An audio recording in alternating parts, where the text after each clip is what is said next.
Welcome to Get Paid for Your Pad, the definitive show on Airbnb hosting, featuring the best advice on how to maximize profits from your Airbnb listing, as well as real-life experiences from Airbnb hosts all over the world.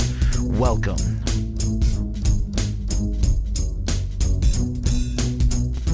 Get paid for your pad. Get paid for your pad. Get paid for your pad. Get paid for your pad. Get paid for your pad. Get paid for your pad. Are you spending too much time managing your Airbnb guest communications? With Aviva IQ's easy-to-use automated messaging service, your guest communications go on autopilot so you can go back to living your life. Get your free Aviva IQ account at www.avivaiq.com. Today, we're going to be talking all about how to rent out a private room on Airbnb, how to optimize it, how to do really well as a host.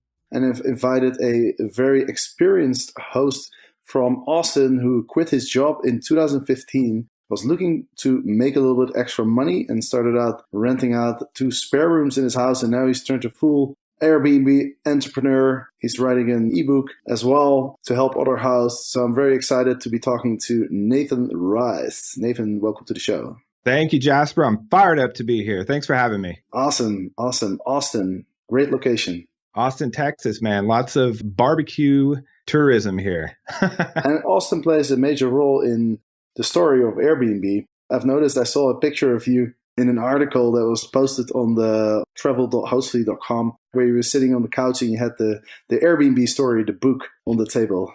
Yep, certainly. You know, the founders of Airbnb were about to quit. They were about to throw in the towel, and this was kind of their last hurrah. They came to Austin, Texas for South by Southwest, a huge festival here, and they kind of piloted it, and that's where things turned around for Airbnb. And, you know, you and I were kind of chatting about this earlier. Who knows where any of us would be had they not come to Austin, Texas. So definitely worth a visit. Yeah, I talk about the Airbnb story quite a bit because, you know, these guys were so persistent.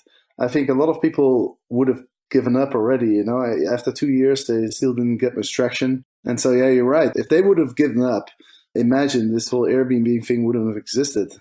Thank goodness. I think I read somewhere that the VCs called them cockroaches because they just wouldn't go away. Exactly. Yeah. That's really funny.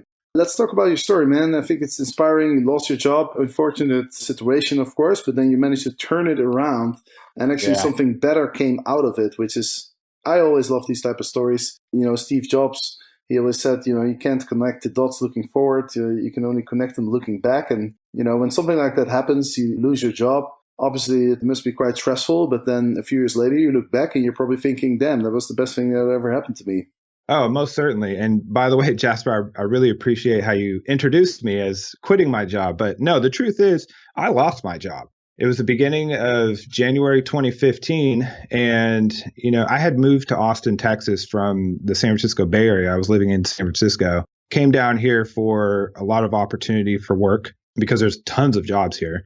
And lost my job in January 2015, and I was just, you know, kind of trying to figure it out. What am I going to do next? And I remember, you know, being in the Bay Area, reading about, you know, a lot of startups and such, and it just kind of popped into my mind. There's this company, Airbnb, that Ashton Kutcher had invested in, of all people, and it was called Airbnb, and people were renting out spaces inside of their home by the night.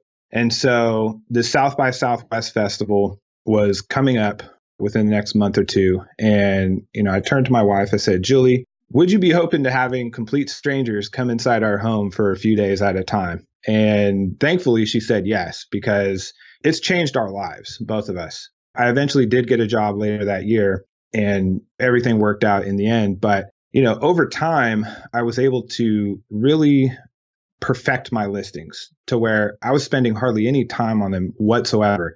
And really the only interactions I was having with my guests were personal interactions. We're not talking about, you know, here's how you open the door and here's how you navigate to your room and here's how to use the coffee maker and stuff like that. We're having real conversations about life and, you know, where people have traveled and stuff like that. And I loved it, absolutely loved it, to the point where now I'm actually about to publish a course called the Airbnb course, and it's going to teach people, other hosts out there, how to bring more hospitality into their listings. So definitely changed my life for the better. And you're right, you can't, in January 2015, I didn't know, that all this was going to happen, but definitely changed life for the better. Awesome. And you're a Superhost. I see you have almost 400 reviews. That's quite a lot in just, what is it, like 2.5, 3 years? Yeah. You've always listed private rooms, right? Yeah. So the first 2 years that we hosted, we've got a 3-bedroom house. And so 2 of those rooms actually we had running as separate listings. And then my daughter was born. And so we have a rental property here in town, and one of our tenants was moving out. So we went in there, did a rehab on the entire inside of the unit, furnished it, and put that on Airbnb. And now I have 4 listings here in Austin, Texas that I'm operating. The other 3 I went out and got master leases on and furnished those. And those are also outside of my home. So I figured no guest would want to hear a screaming infant during their reservation. So we just turned it off here at the house. Awesome. Well, let's talk mostly about the private rooms. So I've never hosted. Yeah. They call it, there's a term for that when you're a room versus an entire place. I can't forget what people call it now. But home sharing. Yeah. I think that's the term you're looking for. Home sharing. Oh, no, there's this other term, like a hosted host. It means that hosted host. Yeah, that's what they call it. It means that that you're sharing your space with your guests, and obviously there's different things to keep in mind when you're sharing a space with guests versus when you're renting out an entire unit. I really want to pick your brain on, what have you learned? What are the most important advice that you have for the listeners? Yeah, I would definitely say to focus on the guest experience. I wasn't born knowing how to do hospitality. I did a lot of studying and picked some things up along the way, just looking at other businesses. Chick-fil-A is a pretty big brand here in the US, kind of fast food brand. And one of the things I noticed from them is anytime I said thank you to them, they would say, my pleasure back. They wouldn't say, oh, you're welcome, no problem, nothing like that. It was my pleasure. And it just felt really good. So I started saying that to my guests and noticed, things were, just a little bit lighter, a little bit more hospitable to the guests. So if you're a host out there, you can borrow things from other industries, other businesses. Just kind of think about how you feel while you're experiencing an experience with another business. And if it makes you feel good, see, how can I apply that to my hosting? How can I treat my guests a little bit better? And so that's one of the things that I think really helps show the hospitality and improve the guest experience for the guest. But the other thing is, it's really easy to just tell a guest something once when they ask. But having an outstanding and very detailed house manual can be really critical to not only your guests, but to you to save your time. And so one of the things that I did is I developed this house manual and I put videos inside of it. So I would take a selfie video with my iPhone, a video on how to use the coffee maker, how to use, different appliances in the house, the washer and dryer. I had myself on the video for like 10 seconds saying, hi, I'm Nathan and this is Julie and so on. And welcome to our home out front. And then I would open the door, introduce them to the dogs and kind of give them a video tour of the inside of the house. That way, your guests are going into a stranger's house. Yes, you're a stranger when you're hosting your guests. And so they're going into a stranger's house and they've told me that it made me more approachable to them. They knew that they could ask me questions. They knew, where to go in the house after seeing that video.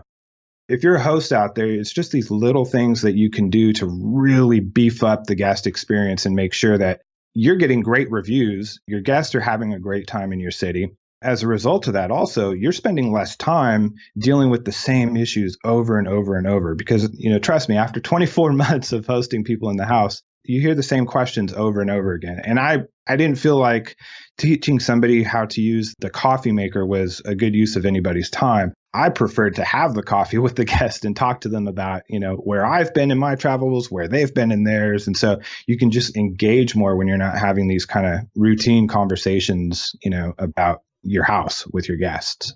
Awesome. I was looking at your pictures and I saw something that I've never seen before. And I think it's a really good idea.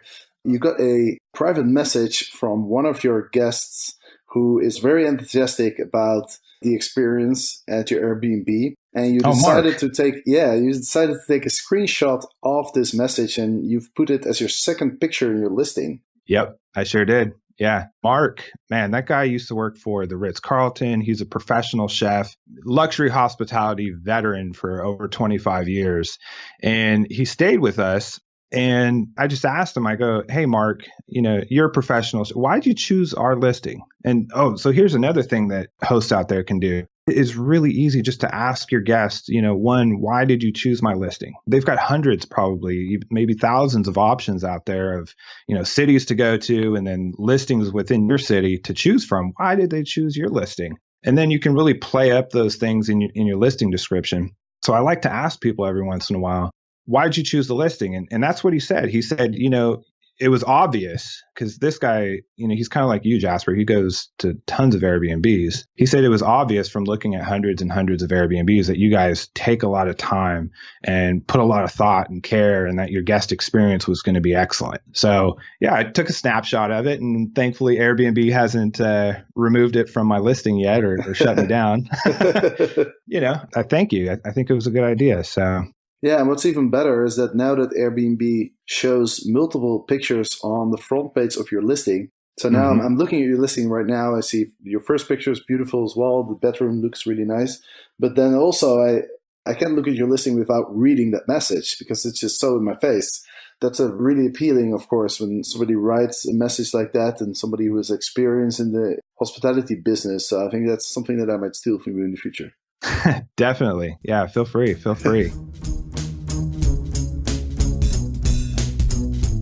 Hosts, I am having so much fun running my Airbnb and hosting travelers from all around the world. I have to admit though, ensuring my guests receive all the details about their stay on time can be stressful and overwhelming. Recently, I learned about a cool new service called Aviva IQ. Aviva IQ automates, personalizes, and delivers my guest communications automatically, so I don't have to. Now I can relax knowing my guests are informed and happy. Did I mention Aviva IQ is free? Get your life back at www.avivaiq.com. I noticed you're quite creative with your photo section. Actually, you have a very nicely designed little floor plan. I see you put your Wi-Fi speed up there. So you definitely gave that some thought. Yeah. So there's another one that's on there too. I don't think it's been talked about on the show. It's a Google Street View screenshot of the street where the listing is.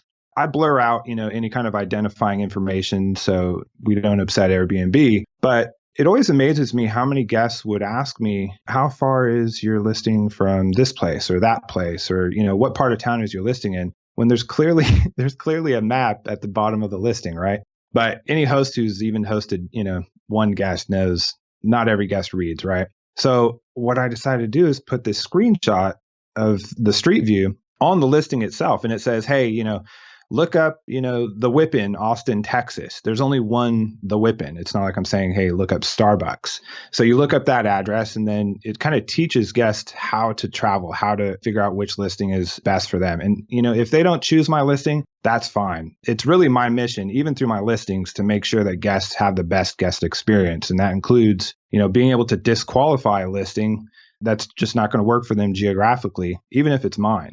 Yeah, absolutely. I used to do this thing where I would go on Google Maps and I would, select my address, not exactly my address, but kind of like right by it, so that, just like you said, so that people can't figure out the actual address. And then I would put in like the most popular tourist attractions, and I would put the directions in Google Maps and then click on the little guy so it shows the walking distance. Because, there's one thing saying like, oh yeah, it's close to all the tourist attractions. I think it's always better to kind of show people just with the Wi-Fi speed, right? You can say, I have fast Wi-Fi, but actually showing them, hey, this is the speed. Or showing them like, hey, according to Google, it's 5-minute walk to the museum or the park or whatever it may be. I think that's more powerful than to just say it in your listing. And like you said, you're right. A lot of people don't read the description, right? So communicating those things in your photo gallery is a very, very good idea.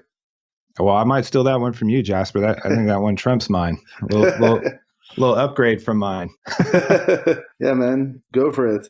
One thing that I was wondering about as well, you have a very young daughter in your home. Does that raise any concerns when you're hosting guests?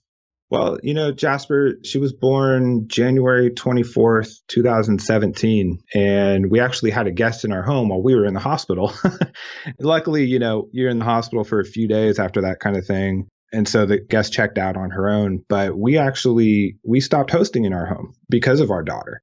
I guess your question was more like, with guests coming into the home, am I worried for my daughter? And for that perspective, no, I wasn't, because I've been hosting for 2 years with 2 rooms going. So, I mean, that's 20 reservations per month for 24 months.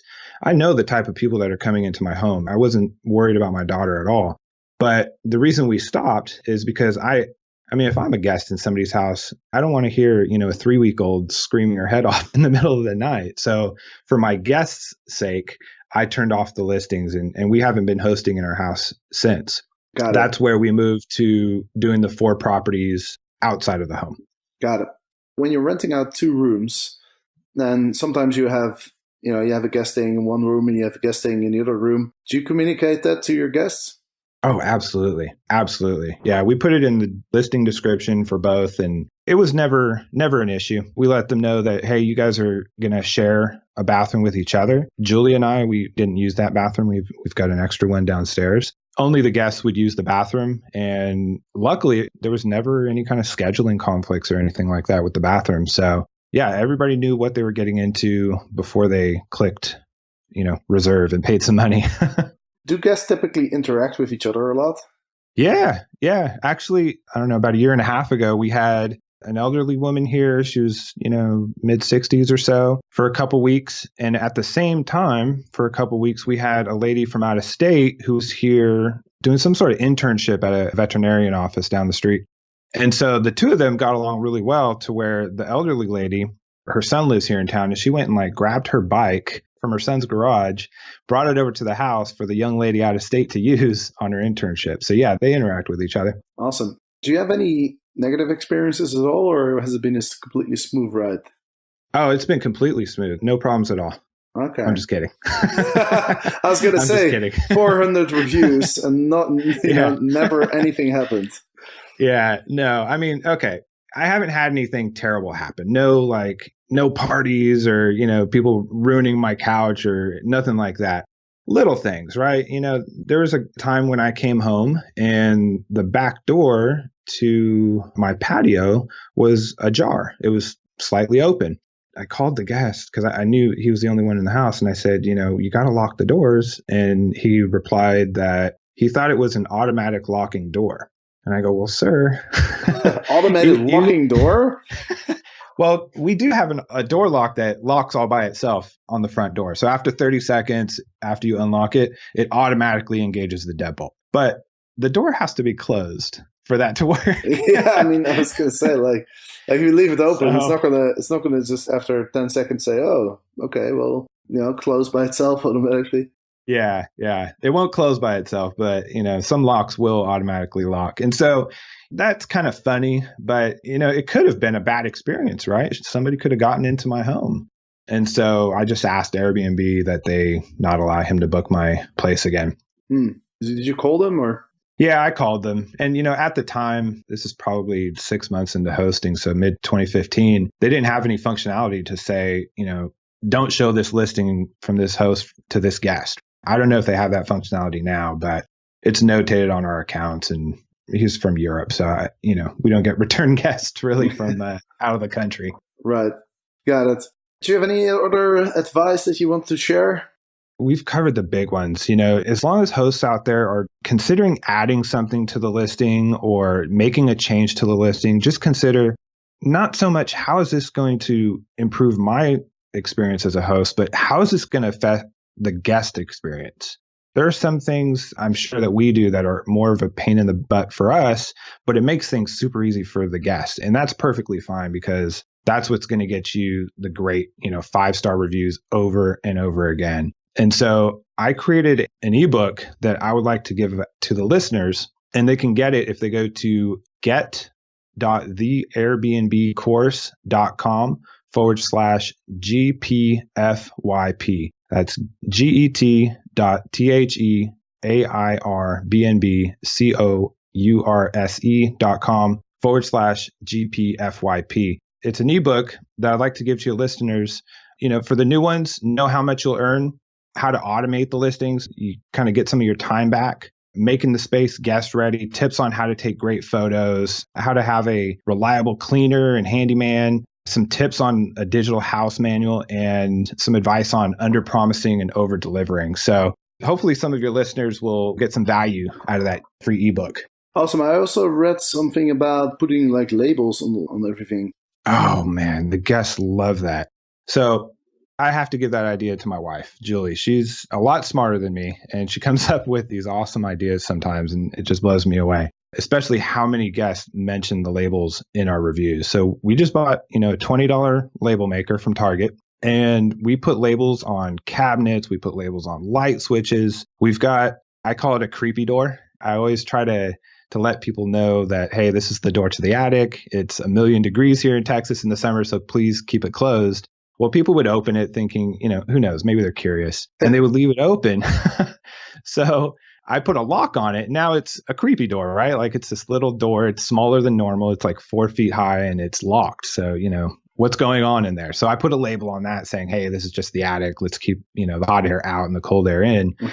And so we've gotten so many good responses from our guests because, think about it. If you're not so much when you're going into a listing like yours, Jasper, right, where they have the entire place, like they're fine to look through every single thing and, there's no, apprehension about that. But when you're going into somebody's house and the host is there, or they may be in the other room, a lot of guests feel uncomfortable just rifling through all the cabinets in the kitchen, even though they're just looking for a water glass.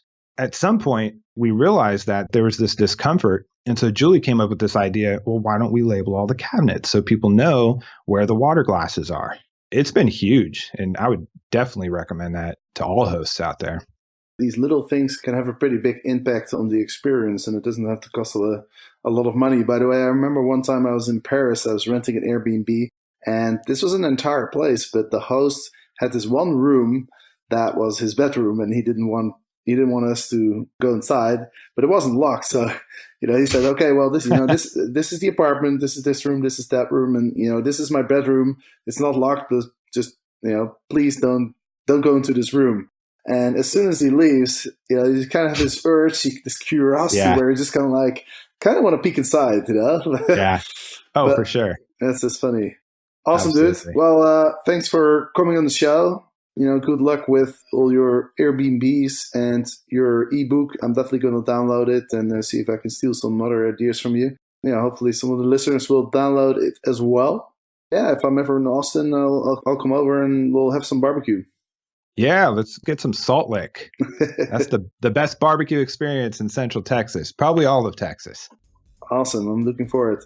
Nathan, thanks so much. And to the listeners, thanks for listening. And of course, on Friday, we're going to be talking about the news. So make sure you don't miss it. I'll see you then. Get paid for your pet. Get paid for your pet. Get paid for your pet. Get paid for your pet. Get paid for your pet. Get paid for your pet.